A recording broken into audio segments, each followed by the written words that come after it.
Mateus, capítulo 14, versículo do 22 ao 34. É uma mensagem muito conhecida, porém Deus tem me dado algo diferente. Está escrito assim: E logo Jesus compeliu aos seus discípulos a entrar no barco e a passar diante dele para o outro lado.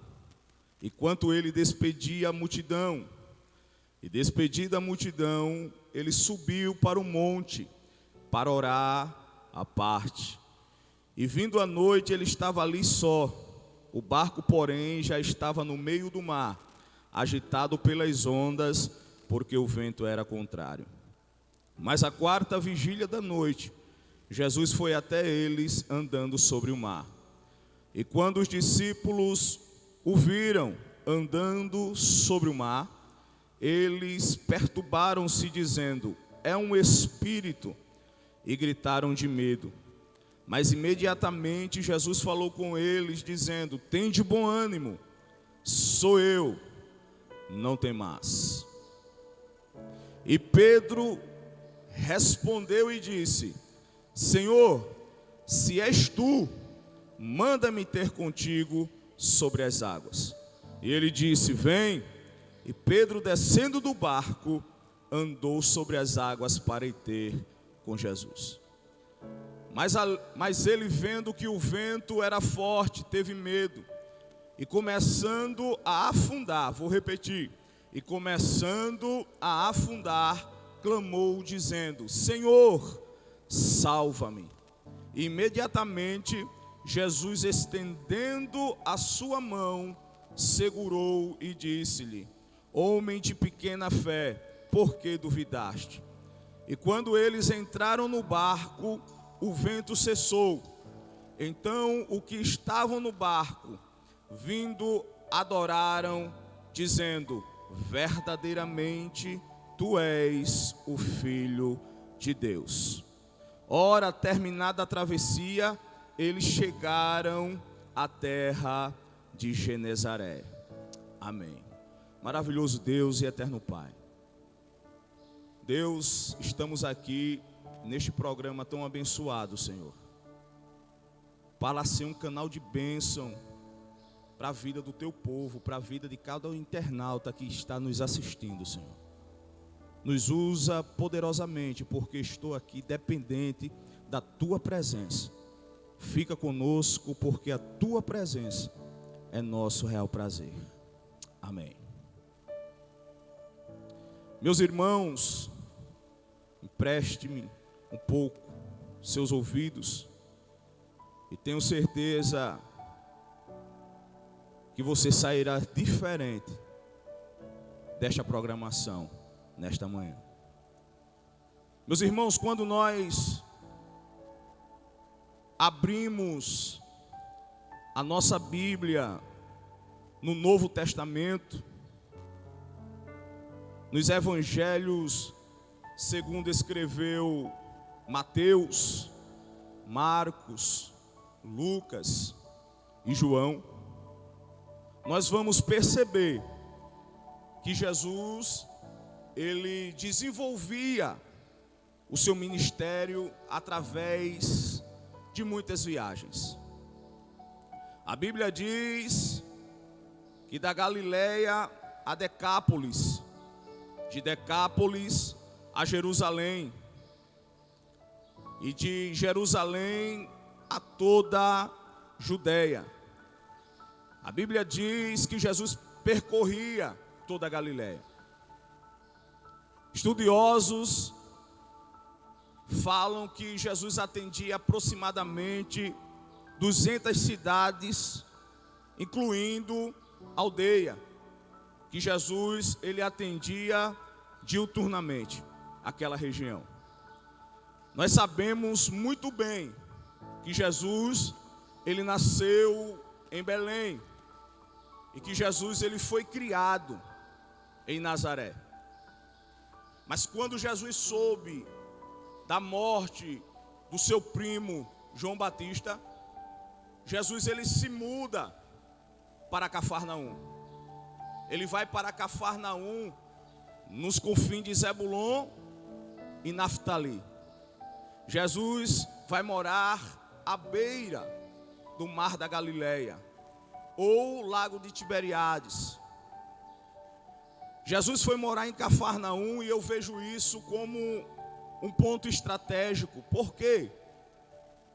Porque o mar da Galileia, ele dava destino a várias rotas, como Naim, como Genezaré, como Gadara, como Jerusalém e a própria Cafarnaum.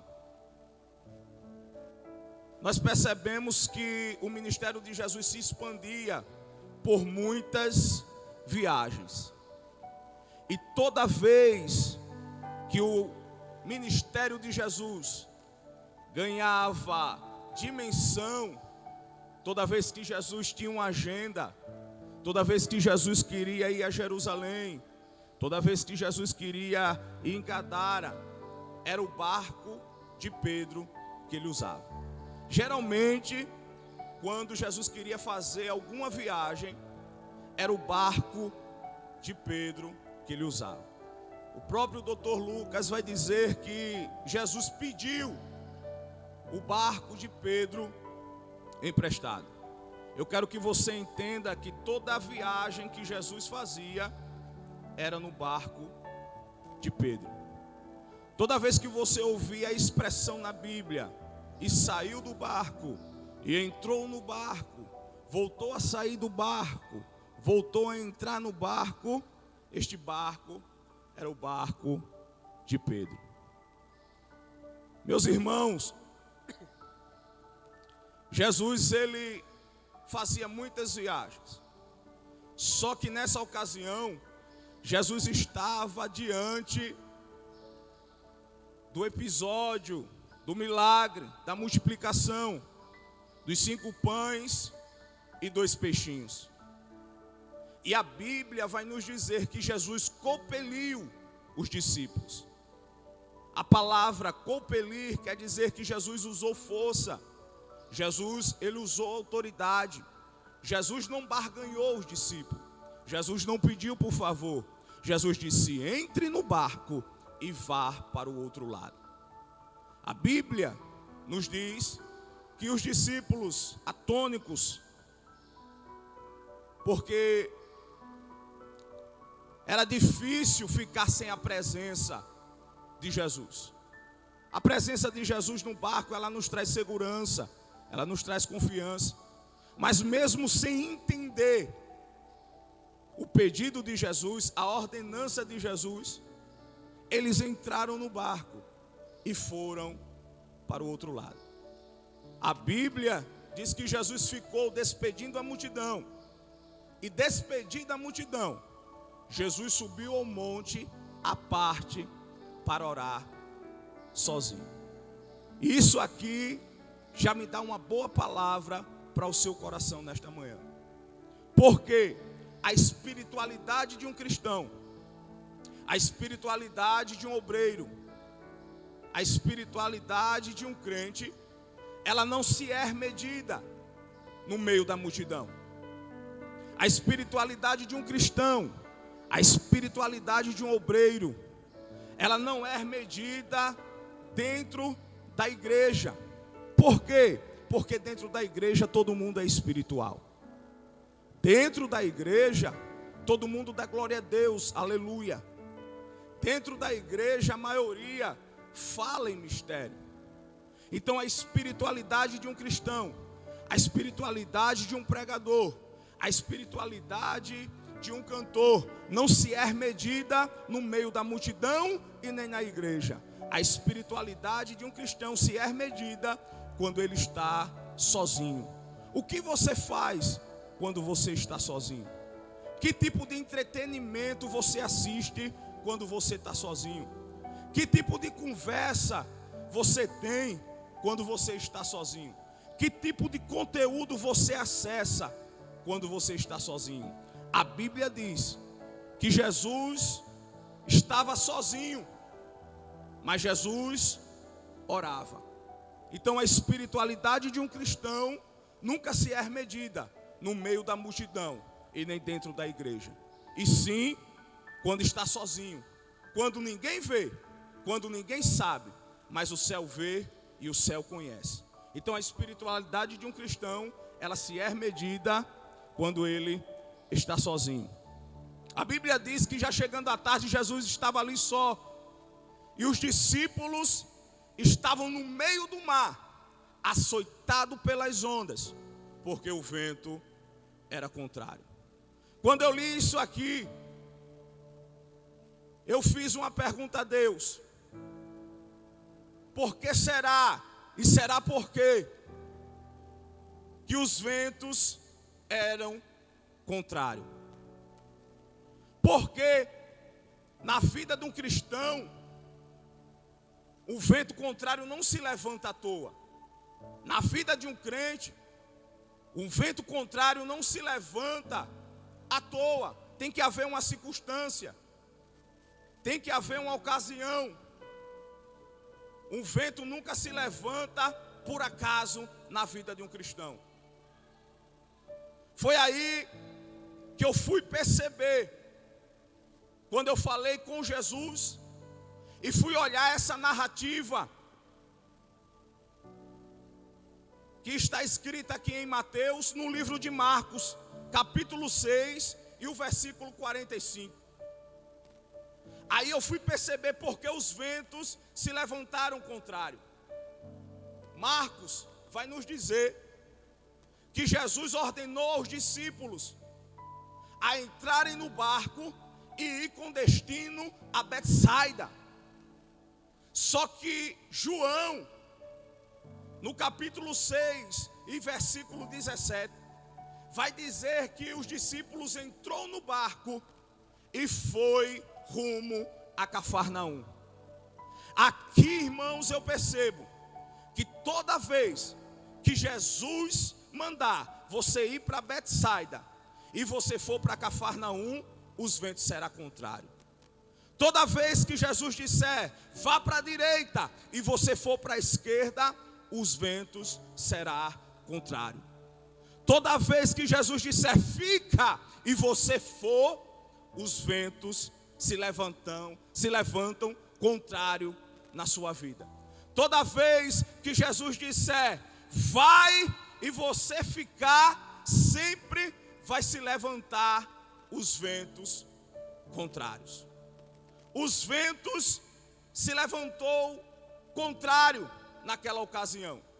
E este vento aqui era um vento da parte de Deus, diferente da primeira tempestade, que os discípulos iam em destino a Gadara, e ali se levantou uma grande tempestade, e aí sim o vento era do diabo, o vento era do inferno, para impedir a embarcação chegar no outro lado, e assim não houvesse a libertação do gadareno. Mas nem todo vento na vida de um cristão vem da parte do inferno. Eu quero dizer que nem todo vento vem da parte do diabo.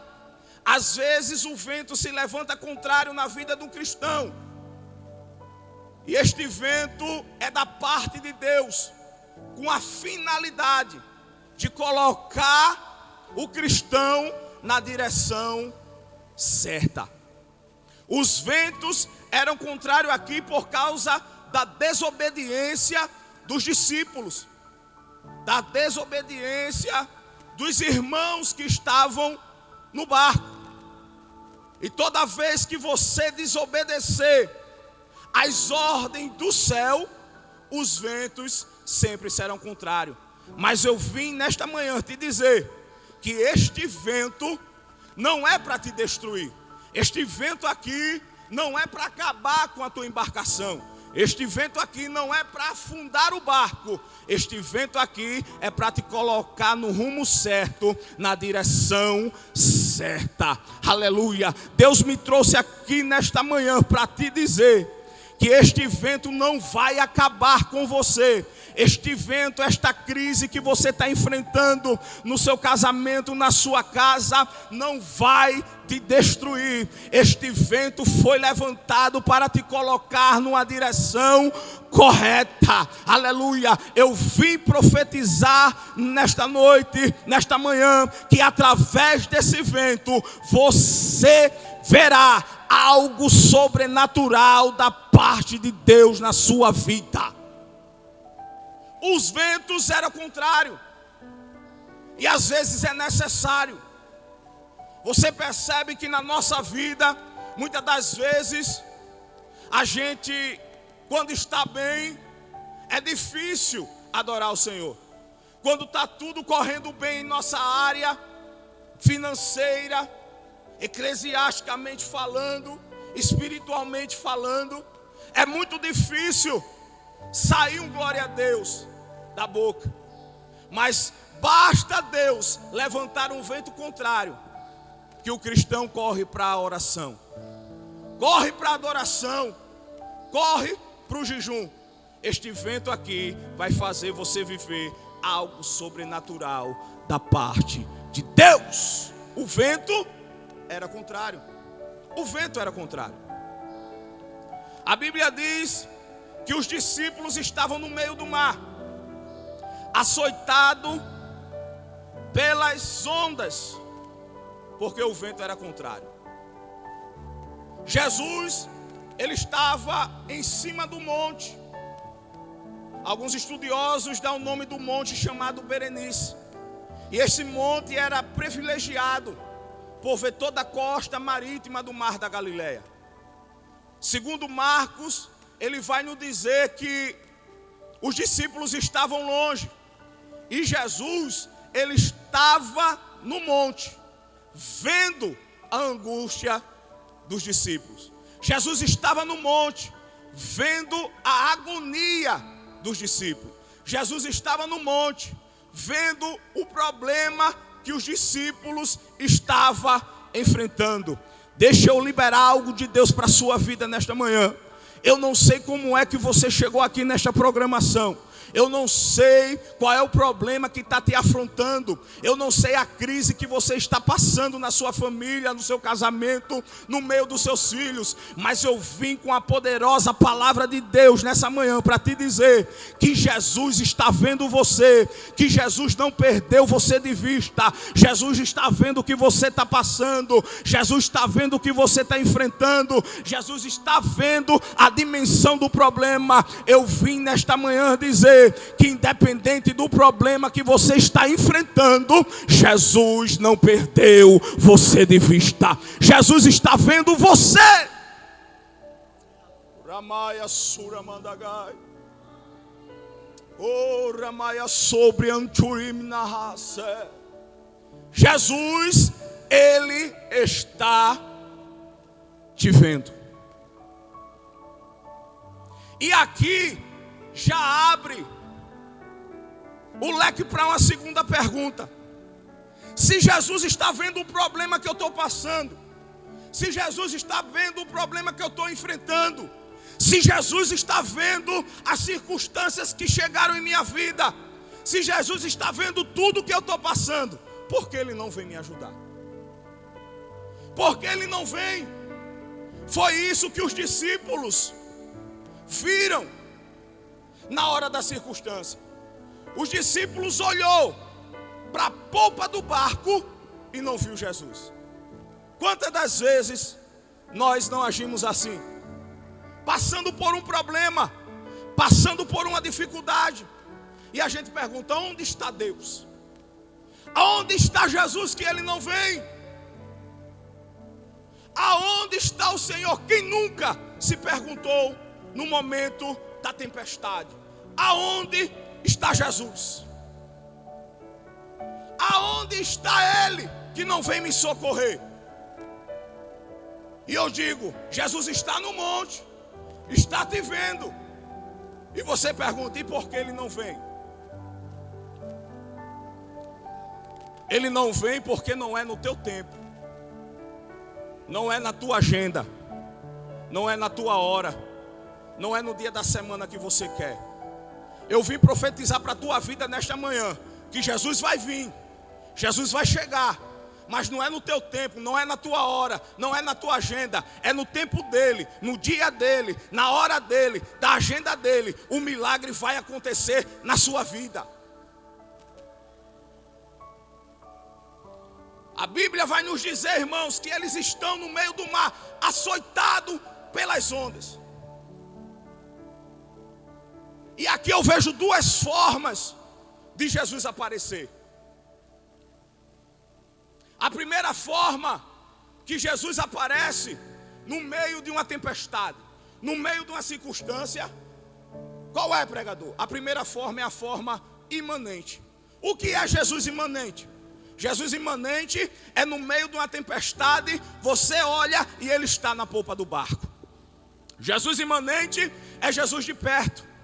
Jesus imanente é Jesus acessível, aquele que eu posso tocar, posso ver, ele está perto de mim, ele está segurando na minha mão e está dizendo: não tema, eu estou contigo. Jesus imanente é ele no céu, na sua glória, arrodeado pelos querubins e serafins que estão dizendo: santo, santo, santo é o Senhor dos exércitos. Este é Jesus imanente, é o Jesus de perto.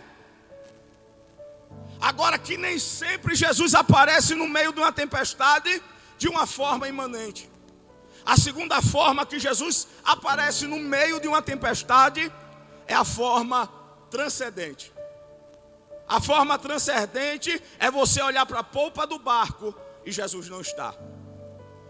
Jesus transcendente no meio de uma tempestade não é Jesus de perto, é Jesus de longe. É Jesus na sua glória, é Jesus no cume do monte.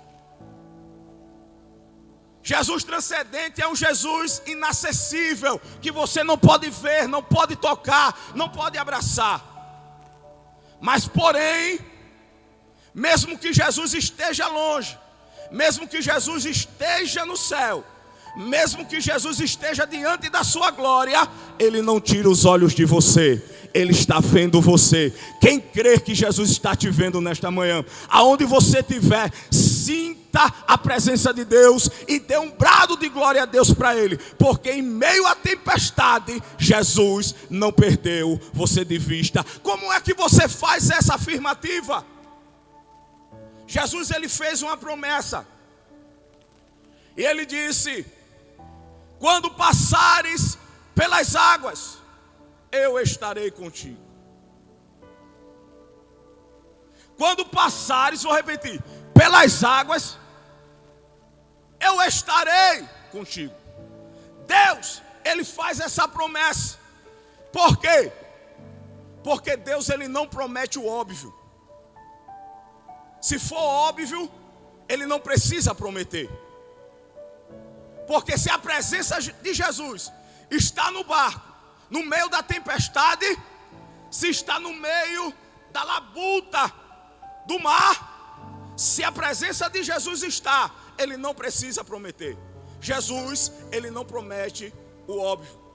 Mas ele sabia que mesmo distante, mesmo no céu, mesmo na glória, ele vai dizer: quando passarem pelas águas, eu estarei contigo.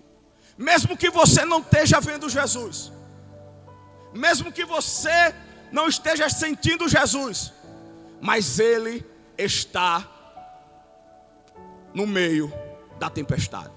Mesmo que você não esteja vendo a sua glória, mesmo que você não esteja sentindo a sua presença, mesmo que você perceba que Jesus está distante, ele está no meio da tempestade. Por quê, pregador? Porque ele prometeu, e ele não é homem para que minta, nem filho do homem para que se arrependa. O que ele falou está falado, o que ele assinou está assinado, o que ele decretou está decretado. Ele disse: quando passares pelas águas, eu passarei contigo, eu passarei.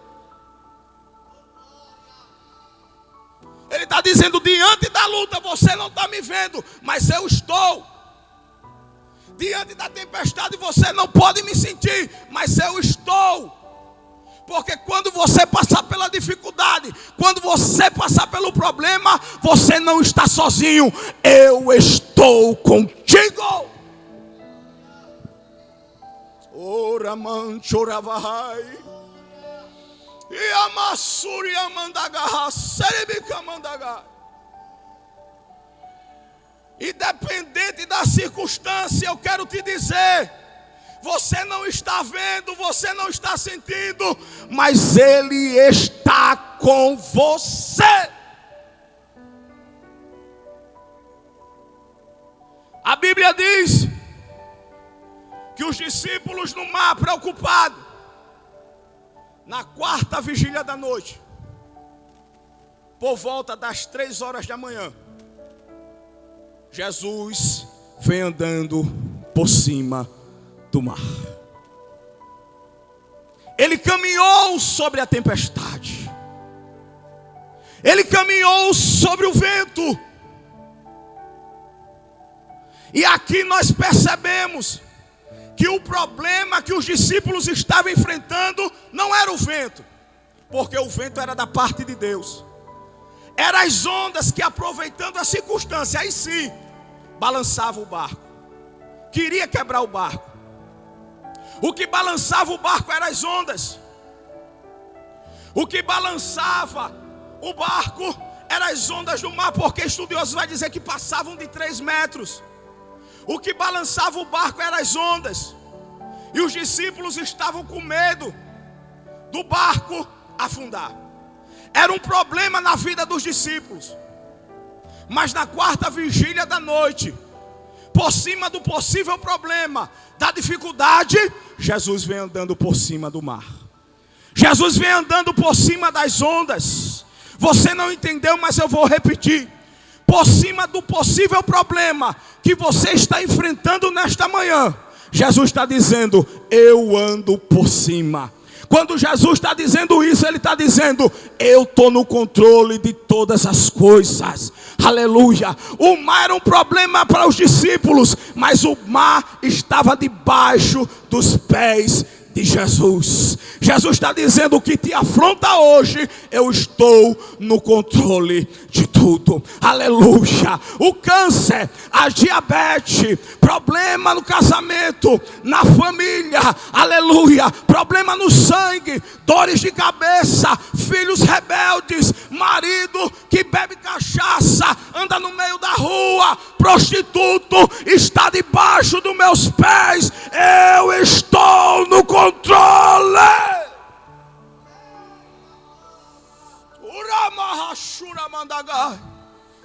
Ele mesmo diz em sua palavra, ainda antes que houvesse dia eu sou, e não há quem possa fazer escapar das minhas mãos, porque operando eu, o mar não pode impedir, as ondas não podem impedir, a doença não pode impedir, filho rebelde não pode impedir. Eu estou no controle da tempestade.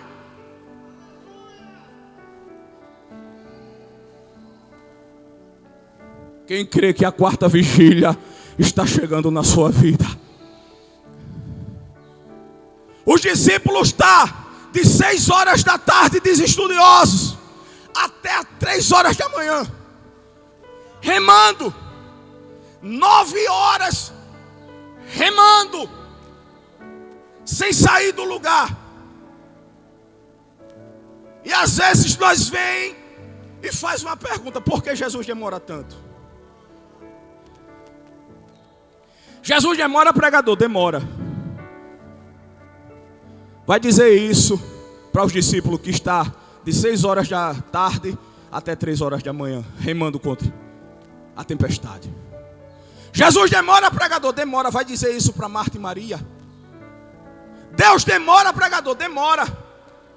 Vai dizer isso para Abraão, que esperou 25 anos por Isaac, e não aguentando mais, arrumou Ismael. Mas deixa eu dizer uma coisa aqui. No teu tempo, Jesus demora, mas no tempo dele, ele chega na hora certa. Aleluia. A quarta vigília está chegando na sua vida nesta manhã. A Bíblia diz que ele vem andando por cima do mar, por cima da tempestade. Quando os discípulos vêem ele, eles dizem: é um fantasma. Porque Jesus de maneira nenhuma vai se identificar que é Jesus.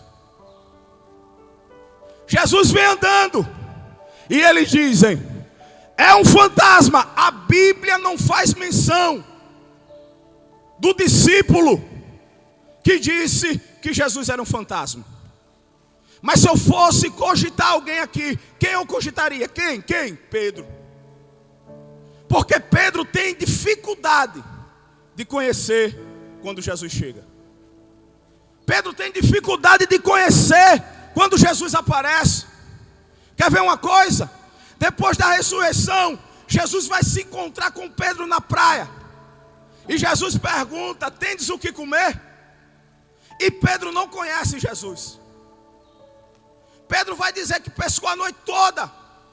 E Jesus vai dizer: lança a rede no lado direito. Pedro lança a rede, mas não conhece Jesus. A rede vem cheia de peixe. Jesus vai conversando com Pedro e Pedro não identifica Jesus. Só que na embarcação existe um adorador chamado João. E João percebe todas as vezes que Jesus aparece. João reconhece todas as vezes que Jesus chega. Quando Pedro puxa a rede e a rede vem cheia de peixe, João olha para Pedro e diz: Pedro, é o Senhor, é o Senhor, é o Senhor. Você não entendeu, mas eu vou repetir nesta manhã. Tem gente que chegou aqui nesta manhã, Jesus está falando e ele está de braço cruzado olhando para o tempo. Tem gente que está nessa programação, que Jesus está falando nos louvores, está falando através da mensagem e ele está conversando fiado. Tem gente que está nessa programação, que veio assistir essa programação, que Jesus está falando, que Jesus está agindo, que Jesus está operando, mas ele não está conhecendo Jesus. Mas também dentro dessa programação tem adoradores que estão dizendo: eu conheço Jesus através da palavra. É o Senhor, é o Senhor, é o Senhor.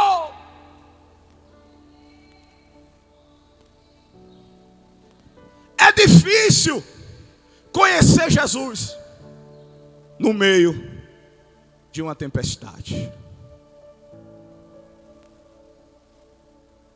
Quando o diagnóstico chega, a fé abala.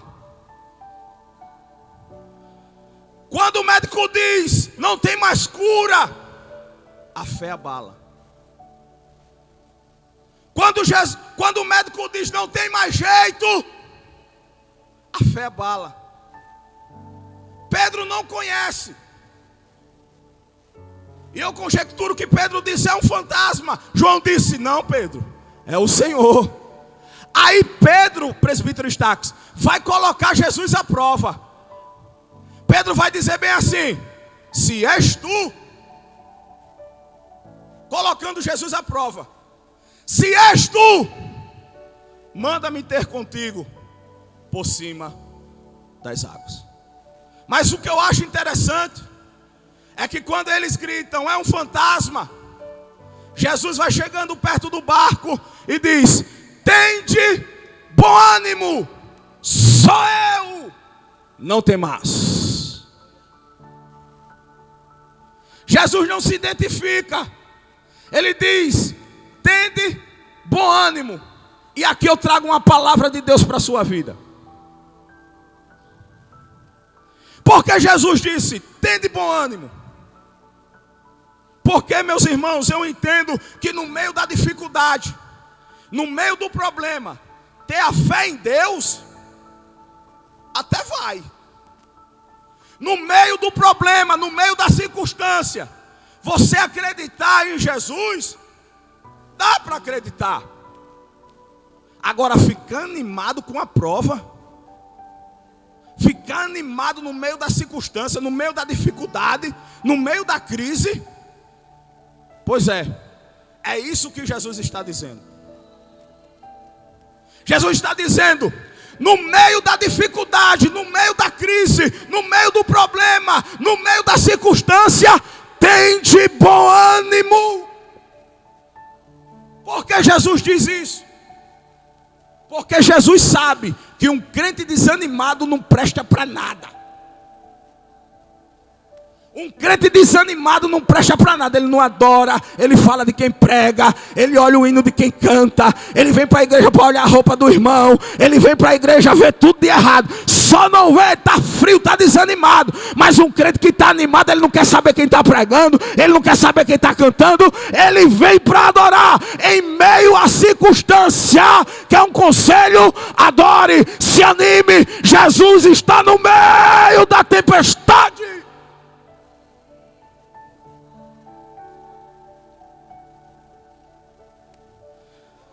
Ânimo em meio à crise.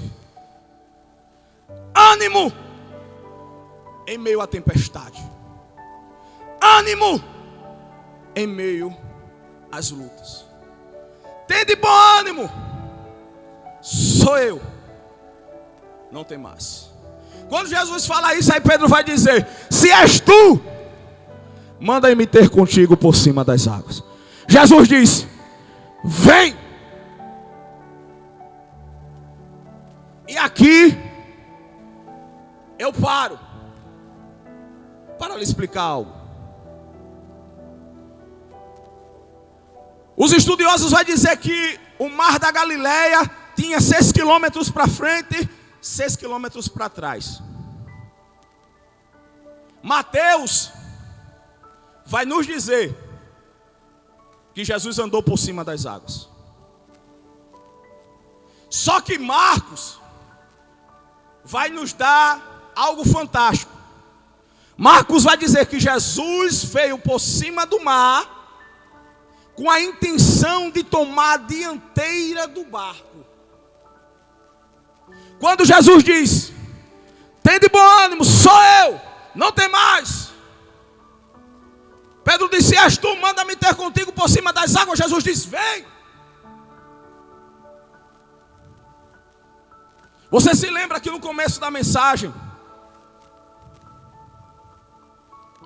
eu disse que toda viagem que Jesus fazia era no barco de Pedro. Todas as vezes que Jesus tinha uma agenda em Decápolis, em Jerusalém, era o barco de Pedro que ele usava.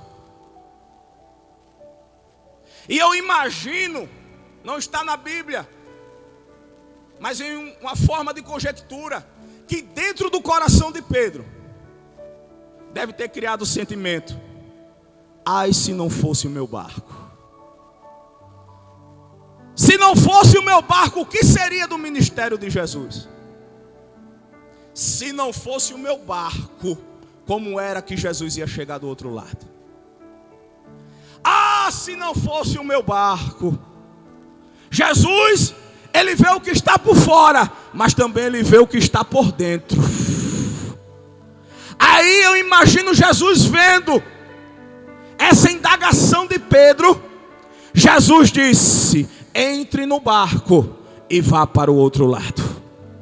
E eu imagino Pedro falando: mas como é, Jesus, que o Senhor vai? Jesus dizendo: não se preocupe, Pedro, entre no barco e vá para o outro lado. Mas Jesus já está praticamente à tarde. Quem é que vem te buscar? Jesus disse: não se preocupe, rapaz, vai. Entra no barco, vai para o outro lado. Imaginando como Pedro era, Pedro deve ter dito: eu vou mesmo. Agora não fique pensando que eu venho lhe buscar mais não. E eles vão. Mas na quarta vigília da noite, Jesus vem andando por cima do mar. Eles não conhecem Jesus. Marcos vai dizer: e tendo a intenção de tomar a dianteira do barco. Eu imagino Jesus passando no barco e dizendo: vocês saíram 6 horas da tarde, são 3 horas da manhã, e vocês ainda estão aí? Vocês saíram primeiro do que eu, e ainda estão aí? Quando Pedro olhou, ele olhou para a sua autossuficiência. Era como Jesus estivesse passando do lado da embarcação e estivesse dizendo: vai, Pedro. E Pedro remando, dizendo: não dá. Caminha, Pedro, não tem como. Sai daí, Pedro, não dá. Porque o segredo da travessia não era o barco de Pedro, era Jesus Cristo de Nazaré. Era Jesus dizendo assim: o meu ministério, Pedro, não depende da tua embarcação para chegar do outro lado, mas é a tua embarcação que depende da minha presença para chegar do outro lado. Deixa eu dizer um negócio aqui: o teu ministério, o teu casamento, a tua vida não depende de opinião, não depende de ninguém. O teu ministério depende de Jesus, de Jesus, de Jesus.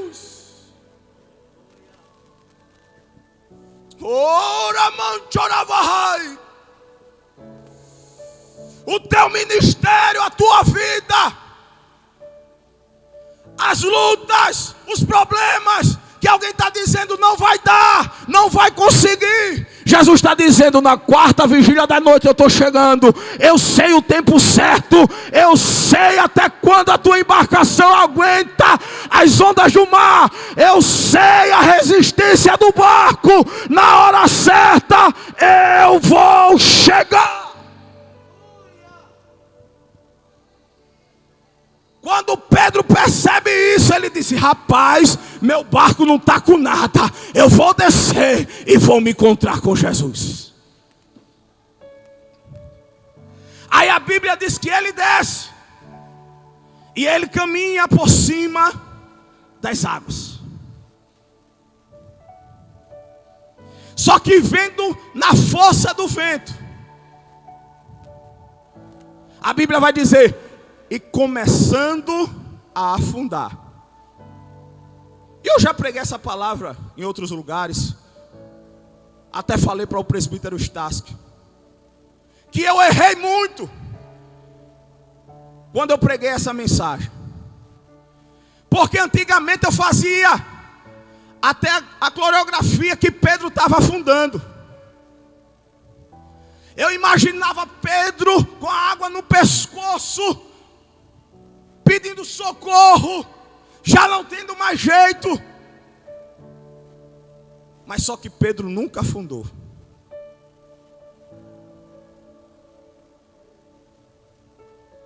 A Bíblia vai dizer: e começando a afundar. Começando não é com a água no peito, começando não é com a água no pescoço.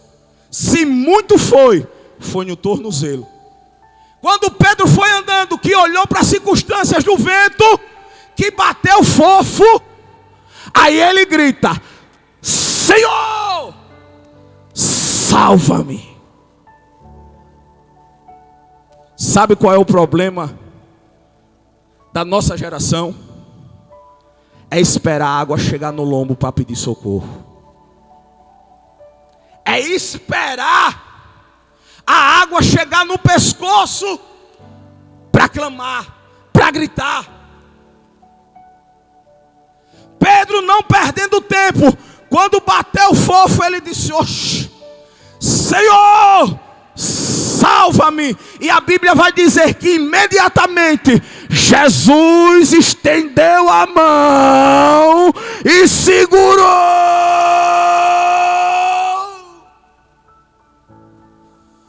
Sabe por que o teu casamento não afunda? Porque Jesus vai segurar. Sabe por que o teu filho não morre, não se destrói na droga? Porque Jesus vai segurar. Jesus vai segurar, vai segurar, vai segurar.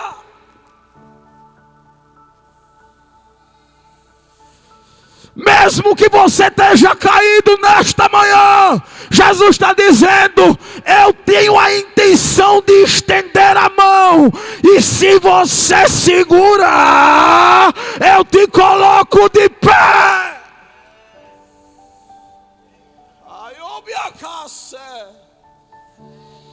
Oh, priancho bianda sobia.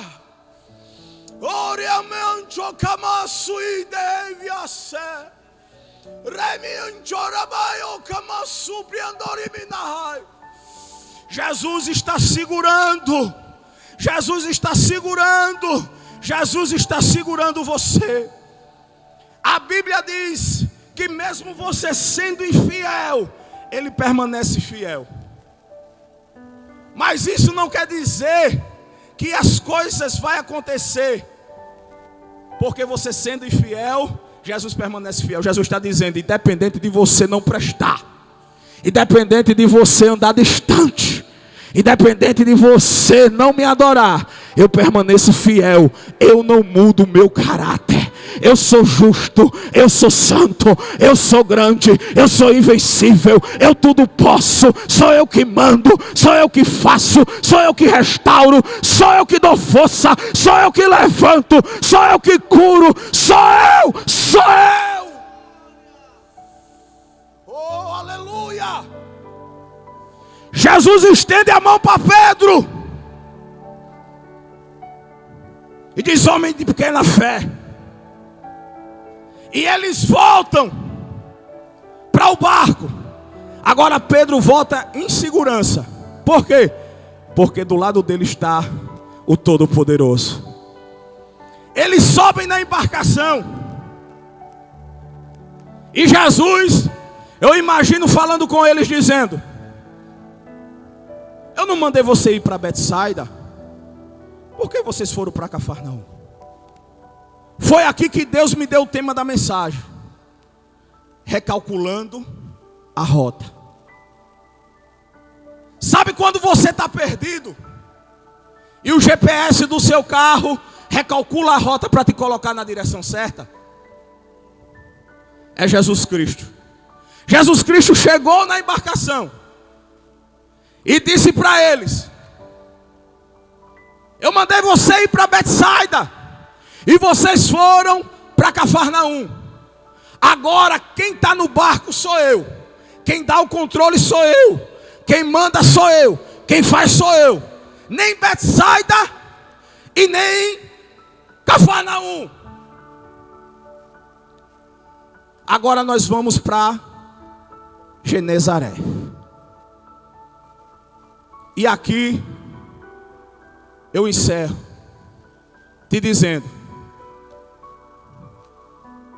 eu não sei por onde você tem se desviado. Eu não sei que rota você tomou da sua vida. Eu não sei que direção você tem ido. Mas eu sei de uma coisa: que se Jesus chegar no teu barco, Ele vai recalcular a rota e você vai chegar na direção correta. Eu me lembro que quando eu estava nas drogas, muitos familiares chegou para dizer: esse daí não chega a 16 anos. Outros diziam: se esse chegar a 15 anos é muito. Quando eu cheguei diante do médico, que o médico disse: olha, você está com um tumor, um câncer no olho, não tem mais jeito para você, não vai dar para você, aproveite sua família, aproveite seus filhos, porque você vai morrer. Jesus chegou no barco e a rota que eles disseram que eu ia acabar, que eu ia terminar, que eu ia morrer, o GPS de Jesus recalculou a rota e me colocou na direção certa. Jesus quer te colocar na direção certa nesta manhã.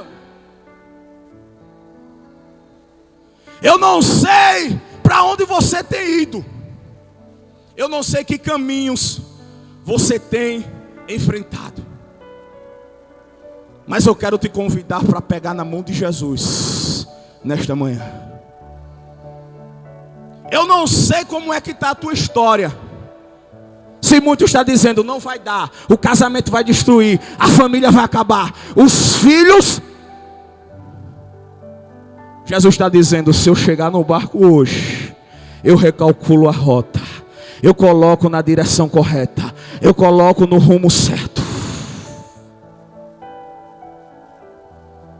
Jesus está dizendo hoje: essa paz página de derrota, essa página aí que muitos não acreditam, fique despreocupado, eu mudo o quadro da história. Se tem alguém para Jesus nessa manhã, já tem uma vida, meu Deus do céu, oh Jesus. Silvia Helena, você fez a melhor escolha, meu. Eu não sei o que você tem passado, eu não sei o que você tem enfrentado, mas graças a Deus que você deixou Jesus chegar na sua embarcação. E a partir de hoje Ele vai mudar os caminhos, Ele vai mudar a circunstância. Pode doer, pode até apertar, é um pouco difícil, mas Ele vai te colocar numa direção certa, no rumo certo. Eu estou feliz porque a palavra de Deus já salvou uma alma. Eu fico triste, Stassi, quando eu converso com um amigo que diz: toda vez que eu vou no programa, almas se rendem. Quem disse que Jesus depende de você para alguma coisa? Quem salva é Jesus. Quem convence é o Espírito Santo. Quem é eu? Quem é você? Nós somos um caco de telha que muitas vezes, pela misericórdia, Jesus resolve, aleluia, trabalhar, usar. Nós não somos nada. Pode ter teologia, pode ter bacharelado, pode ter o que você quiser. Se não tiver Jesus, é só falácia. Porque o que faz a diferença na vida de um cristão, na vida de uma pessoa, é a presença de Deus. Já temos 2 vidas para Jesus. Como? Yara Silva. Oh, Camachura Mandaga. Oh, glória a Deus. Já tem 2 vidas para Jesus. Ainda tem lugar para você. Ainda tem lugar para você, que muitos estão dizendo não vai dar, não tem mais jeito. Jesus chegou hoje para dizer: dá jeito sim, eu dou jeito nas coisas que não tem mais jeito. Vem para Jesus. Vem para Jesus, porque Ele não te perdeu de vista. Vem para Jesus, que por cima do problema que você está enfrentando, Ele está andando por cima. Vem para Jesus, aleluia, vem para Jesus. Tem pessoas, rapaz, que vê o ministério afundando, a água já está no pescoço, e ele não clama, ele não pede por socorro. Faça que nem Pedro. Não espere a coisa piorar para clamar a Jesus. Não espere as coisas piorar para pedir por socorro. Quando Pedro bateu fogo, ele disse: Senhor, socorre-me. E prontamente Jesus estendeu a mão. Jesus está estendendo a mão para você nesta manhã. Onde está a terceira pessoa para Jesus? Eu espero por você, temos poucos minutos e eu quero orar pela sua vida. Não perca tempo. Ouça a voz de Jesus. Ouça a voz do Espírito Santo na tua vida. Jesus vai recalcular a tua rota. Você vai chegar na direção certa. Tem gente que estava indo para o inferno de cabeça para baixo. Jesus está recalculando a rota para chegar no céu de glória. Vem. E aqui eu já agradeço a minha oportunidade